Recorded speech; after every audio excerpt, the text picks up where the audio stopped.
What's going on, guys? No, just checking in. Today I wanted to answer a question from one of my subscribers.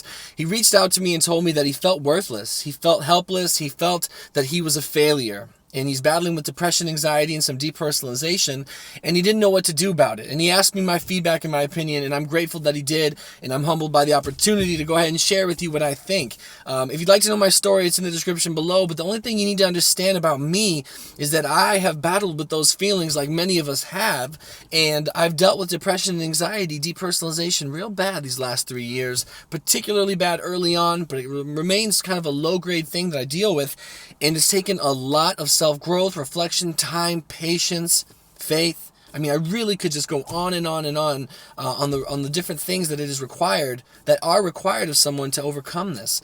So when it comes to feeling like a failure, it makes sense, you know. So I'm going to talk directly to you. I don't want to use your real name. We'll call you Bob. Bob, everyone who has never been depressed before, and many people who have recurrent depression feel worthless and feel helpless, hopeless, and like a failure when they're depressed because they don't feel like themselves. It's a product of the condition. It's completely normal, all but very painful and uncomfortable, right? And it's something I've dealt with. I felt like a complete, utter failure because before you're depressed, you take feeling stable for granted. Unless you've really been seriously depressed, mentally ill, anxious, what have you, you usually take things for granted because you don't know that they exist, really. And some people who have already been through bad things, have already been through traumatic experiences, they still continue to take things for granted, but that's a different video. What I want to focus on today is what I had to do to start redefining success when you're dealing with mental illnesses and mood disorders. Because if I held myself to the lofty standards, many of which were far too grandiose and overbearing, but when I was healthy, mentally stable, my idea of success were only a few things. One, I wanted to be popular. Vanity, right? I just wanted to be famous and popular, and I thought that would mean I was successful. Two, I wanted to have money, lots of money, and I thought that meant I would be successful. And three, I wanted to look good. I wanted to look good, and I wanted people to like me.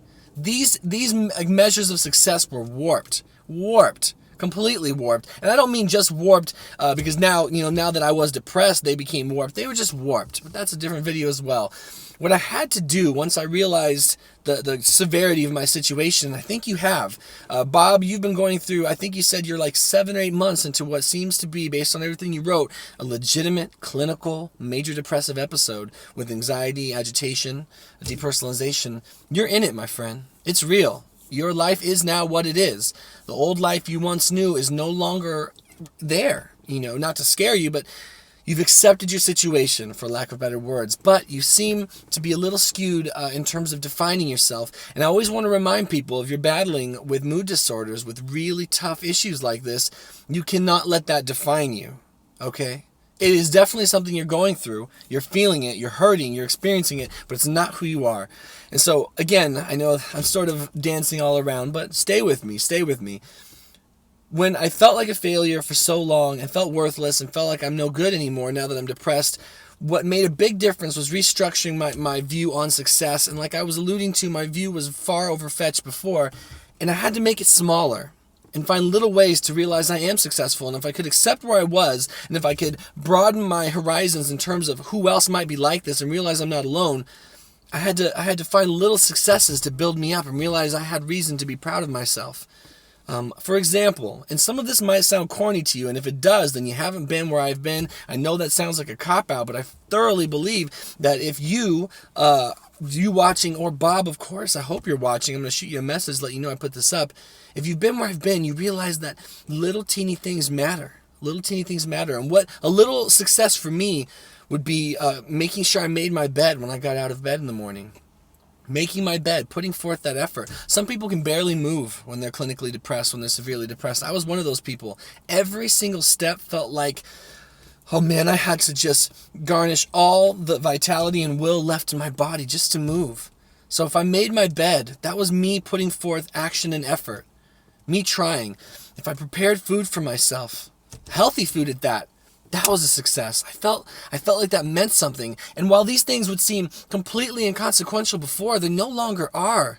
If you're where you're at, Bob, they're not. So that could mean getting up and going somewhere, making an effort to go get some acupuncture. That's sort of random, but I've done it. Go to your doctor's appointment. That makes you successful because you are putting action and effort towards your condition, towards your life, and you're in a terrible place. You're in a horrible place. And it's a big deal because there are days when I couldn't get out of bed and I didn't. I didn't move, I didn't shower, I didn't shave, I didn't clean, I barely ate.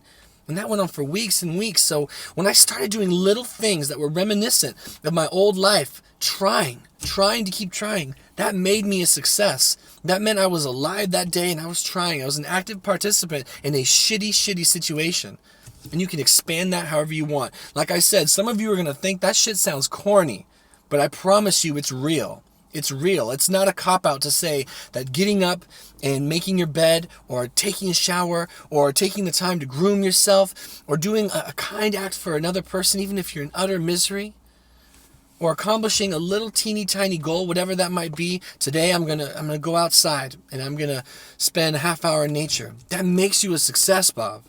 You're a success, and then you can be an inspiration for other people who are going through what you're going through. And as you develop and as you get better, you will start to expand and broaden your horizons for your goals and your ideal things to accomplish, and you'll do them. And you'll build on that success. But if you can't give yourself the credit and you can't validate your effort on a smaller level, of course you're never going to get to the bigger level, or at least the journey there will be skewed. And that's what it had to do. And what this also does, and it's a double-edged sword, but I mean that in a positive way, is it builds a sense of security. It builds a sense of respect, self-respect within yourself, credibility. You start realizing that while you are depressed, while you are anxious, while you are hopeless, lost, miserable, apathetic, you are still able to accomplish things. You can still be successful if you can just understand what success means at your level. And like I said, when you get better, Bob, and notice very carefully that I said when, not if. When you get better, I have no doubt that with this new perspective, having gone through what you've gone through, been through the fire and came out the other side, you're going to be able to set more reasonable goals that you maybe once thought of, but now you can restructure them to have some integrity and some real function in your life, and everything's going to be okay. I hope that doesn't sound preachy. It's something I still have to work on every day because I still think, I'm still not good enough. There's still more I should be doing.